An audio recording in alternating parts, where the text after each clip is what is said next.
नमस्कार, आप देख रहे हैं आंकड़े हमारे फैसला आपका। मैं हूं आपके साथ रोहित पुनेठा। दिल्ली के चुनावी दंगल में अरविंद केजरीवाल ने महिला सम्मान योजना वाला दांव चला। दांव जीत के लिए, दांव विरोधियों को पटखनी देने के लिए, दांव फिर से सरकार बनाने के लिए। लेकिन इस सियासी दांव पेच में आम आदमी पार्टी के मुखिया खुद उलझते हुए दिख रहे हैं। दिल्ली में अरविंद केजरीवाल की महिला सम्मान योजना इस वक्त विवादों में आ गई है। कांग्रेस और बीजेपी ने इस योजना पर पहले से ही सवाल खड़े किए हुए थे। वहीं दिल्ली के अफसरों ने भी अखबार में विज्ञापन देकर कहा था कि दिल्ली सरकार ऐसी कोई योजना चला ही नहीं रही है, कोई नोटिफिकेशन नहीं निकला है।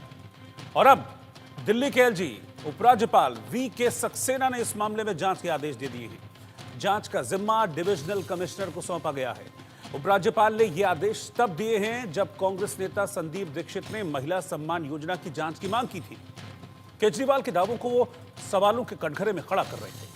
दरअसल आम आदमी पार्टी की तरफ से दावा किया गया है कि महिला सम्मान योजना के तहत 18 साल से ऊपर की महिलाओं को हर महीने 1000 रुपए देंगे और साथ ही अगर विधानसभा चुनाव में आम आदमी पार्टी को जीत मिल जाती है तो इस 1000 रुपए की रकम को बढ़ाकर 2100 रुपए कर दिया जाएगा। लेकिन यही ऐलान अरविंद केजरीवाल के आम आदमी पार्टी के गले की फांस बन गया।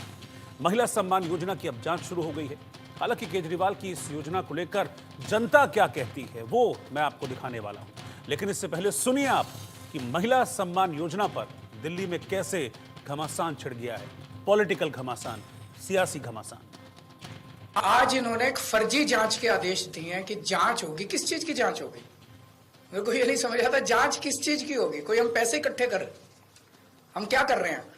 हम तो लोगों को कह रहे हैं भी जो जो लोग इस योजना का लाभ चुनाव के बाद उठाना चाहते हैं वो आके रजिस्टर करो। तो आज ये जांच के नाम पे इस योजना को बंद करना चाहते हैं। अभी तो ये शुरू भी नहीं हुई है।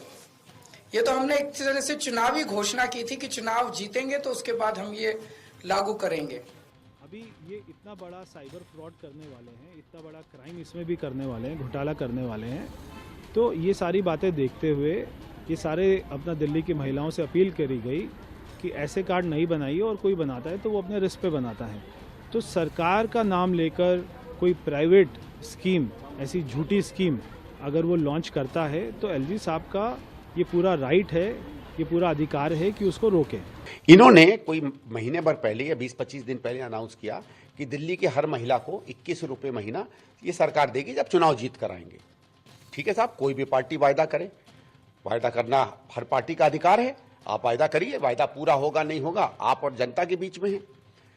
हम लोगों ने लेकिन ये सवाल उठाया कि इसी तरीके की स्कीम आपने पंजाब में 2.5 साल 3 साल पहले जब चुनाव जीते थे और चुनाव जीतने के समय आपने कहा था कि हम पंजाब के हर महिला को शायद 1500 रुपए था, मुझे ठीक से अमाउंट नहीं मालूम है, ऐसा कुछ था, हर महीने उनकी जेब में हम देंगे।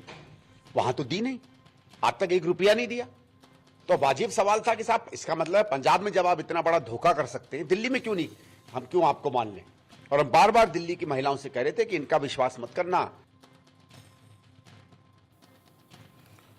तो ये जो 3 तस्वीरें अभी आप देख रहे थे जिसमें 3 पॉलिटिकल शख्सियत बैठी हुई थी, उसमें अगर आप उल्टे चलेंगे तो आपको समझ में आएगा कि वहां संदीप दीक्षित बैठे हुए थे। यानी कि उन्हीं की शिकायत थी संदीप दीक्षित की कि भाई पंजाब में इन्होंने ऐसा ऐलान किया लेकिन वहां पर पैसा नहीं दिया, तो फिर दिल्ली में इस तरह का ऐलान कर रहे हैं, यानी कि झूठ फैला रहे हैं। इसके बाद उपराज्यपाल ने इस मामले में जांच के आदेश दे दिया। अरविंद केजरीवाल कह रहे हैं कि ये सब कुछ पॉलिटिक्स से यानी कि राजनीति से प्रेरित है। वो खुलेआम चैलेंज कर रहे हैं। वो कह रहे हैं कि रजिस्ट्रेशन कराओ इस योजना के लिए, मैं देखता हूं कौन इस रजिस्ट्रेशन को, इस पंजीकरण को रोकता है।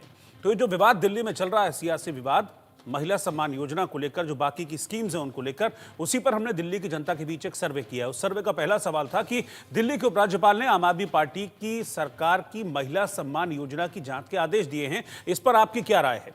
86% लोगों ने कहा कि जांच हो जानी चाहिए, 13% लोगों ने कहा कि जांच की कोई जरूरत नहीं है, 1% लोगों ने इस पर अपनी कोई राय जाहिर नहीं की। उन्होंने कहा अभी हम कुछ कह नहीं सकते इस पूरे मामले पर। सर्वे का अगला सवाल था कि अरविंद केजरीवाल का आरोप है कि उपराज्यपाल के जरिए बीजेपी जांच के नाम पर यह सियासत कर रही है। 42% लोगों ने कहा कि आरोप सही है, 55% लोगों ने कहा कि आरोप गलत है, 3% लोगों ने इस पर अपनी कोई भी राय जाहिर नहीं की है। तो ये जो सियासत चल रही है, इस सियासत का जवाब मैं कुछ सियासी लोगों से ही लेना चाहूंगा। मेरे साथ इस वक्त पवन शर्मा जी हैं जो कि प्रवक्ता हैं आम आदमी पार्टी के। मेरे साथ डॉक्टर ओनिका मेहलोत्रा हैं जो कि कांग्रेस को रिप्रेजेंट कर रही हैं इस पैनल में, और बिलाल खान पॉलिटिकल एनालिस्ट हैं। आप तीनों का बहुत बहुत स्वागत है। लेकिन सबसे पहले ओनिका जी मैं आपके पास आना चाहूंगा। आपको क्यों लगता है कि इसमें जांच की जरूरत है? इस तरह के वादे तो चुनाव से पहले हमने देखा है कि बहुत सारे किए जाते हैं, कोई भी पार्टी इस तरह के वादे करती ही करती है। अब अगर 1000 रुपए देने की वो बात कह रहे हैं और कह रहे हैं कि हमारी सरकार आएगी तो हम 2100 रुपए भी देंगे, तो इसमें जांच की बात क्यों आपको लगता है कि जांच की जरूरत है इस मामले में? देखिए, पहला सवाल तो ये है कि भारतीय जनता पार्टी और आम आदमी पार्टी दोनों ने एक तरह से 10 साल दिल्ली को ठगा है, लूटा है और झूठे वायदे किए हैं। देखिए, जब एमसीडी में भारतीय जनता पार्टी थी, विधानसभा उनको नसीब नहीं हुआ क्योंकि एमसीडी में इतना करप्शन कर दिया था उन्होंने कि वो विधानसभा के लायक नहीं पहुंच पाए थे। केजरीवाल जी ने आते क्या कहा कि मुझे भी दे दीजिए एमसीडी, देखिए फिर मैं कैसे गार्बेज हटाता हूँ, नाली खरंजे बनवाऊंगा, आपके कूड़ा हट जाएगा, गार्बेज का इतना बड़ा जो टीला बना है वो हट जाएगा, मैं आपके लिए जमुना साफ करूंगा। ये तो एक मतलब प्रॉपर जो दिख रहा दिल्ली वालों को वो वायदे किए गए थे और उस पे भी कहां तक इन्होंने किया आपके सामने ही है। देखिए, एक मूवी देखने जाते हैं तो 3 घंटे के एक्टर आपको बेवकूफ बना सकता है, लेकिन दोनों ने मिलकर 10 साल दिल्ली की जनता को गुमराह किया। इसलिए बहुत जरूरी है कि जांच हो और ये सामने हो कि अगर पंजाब में हम नहीं सकते, आप झूठे वायदे क्यों कर रहे हैं? ए बी, रजिस्ट्रेशन की जरूरत की है, आप ऐलान करिए, आप इसमें फॉर्म क्या भरवा रहे हैं, क्या डेटा लेना चाह रहे हैं, ऐसा क्या आप इसमें घपलेबाजी करना चाह रहे हैं जो आप कलेक्शन कर रहे हैं डेटा की, आप ऐलान करिए। अरे नहीं, मतलब ऑब्वियसली जिनको फायदा देना है उनकी लिस्ट नहीं होगी जब तक, तो कैसे देंगे? पता भी तो चलना चाहिए कि कितने लाभार्थी हैं, कितने नहीं है। तो ये तो और भी जो स्कीम्स हैं वो क्या रैंडम आप कर देते हैं? क्या उसमें एनालिसिस नहीं होता? तभी तो जब आप स्कीम लाते हैं उसके बाद आप कहते हैं इसमें अभी जांच पूरी हुई नहीं, इसलिए हम दोबारा से इसको रिन्यू करना चाह रहे हैं, देखना चाह रहे हैं कौन इस दायरे में है। देखिए, तो जो हिडन कॉस्ट होता है ना, वो जो ये पार्टीज होती हैं आम आदमी जैसी, वो बाद में डिस्क्लोज करती हैं। अच्छा, मतलब आपने हिडन शब्द का इस्तेमाल किया। मुझे एक आखिरी जवाब दीजिए, फिर मैं पवन जी के पास चलता हूं। इस हिडन से आपका मतलब क्या है? इस हिडन के पीछे जो आपकी बात छुपी हुई है उसको जरा उजागर कर दीजिए। देखिए, इफ्स एंड बट्स बहुत लग जाते हैं। हाँ। अभी आप एक जनरलाइज बोलते हैं 18 साल की उम्र की हम देंगे, ढिमकाना, लेकिन उसके बाद जब एक्चुअल अगर करने को भी आते हैं ना, तो उसमें ये लगाते हैं नहीं आपकी इनकम इतनी होनी चाहिए, आपका ये दायरा होना चाहिए, आपको स्कूटर नहीं होना चाहिए, या ये वो सारे डूज एंड डोंट्स लगाए जाते हैं। एक तरह से छलावा दिया जाता है वोटर को कि देखिए हम आपको देना चाहते हैं, लेकिन जब देने की बात आती है इतने लकूनाज आ जाते हैं कि वो नहीं मिलती। पंजाब जीता जाता एग्जाम्पल है। ठीक है, आप पंजाब को कोट करते हुए कह रही हैं कि ये वादा इनका झूठा साबित होगा। पवन शर्मा, आपने पंजाब में वादा किया, वो कह रहे हैं कि पंजाब में, मैं संदीप दीक्षित को भी सुन रहा था, उन्होंने भी यही बात कही कि पंजाब में आपने वादा किया लेकिन आप पैसा नहीं दे पाए, फिर आप दिल्ली में वादा क्यों कर रहे हैं जब आपका वादा पूरा नहीं हुआ? और यही बात ओनिका जी भी यहाँ पर कोट कर रही थी। देखिए, सबसे पहली बात तो ये है कि अरविंद केजरीवाल जी वो नेता हैं जो वादा करते हैं उसको पूरा करके दिखाते हैं। 2015 में हमारी पहली बार सरकार बनी थी, जब अरविंद केजरीवाल जी ने कहा था कि दिल्ली के अंदर मैं 24 घंटे बिजली दूंगा और बिजली फ्री दूंगा, तो भाजपा के लोग हम पे हंसते थे, कहते कैसे होगा, करके दिखा दिया। अरविंद केजरीवाल जी ने कहा कि मैं दिल्ली के सरकारी अस्पताल अच्छे करूंगा और बेहतरीन करके दिखाऊंगा, दवाई फ्री करके दिखाऊंगा, ये हंसते थे, करके दिखा दिया।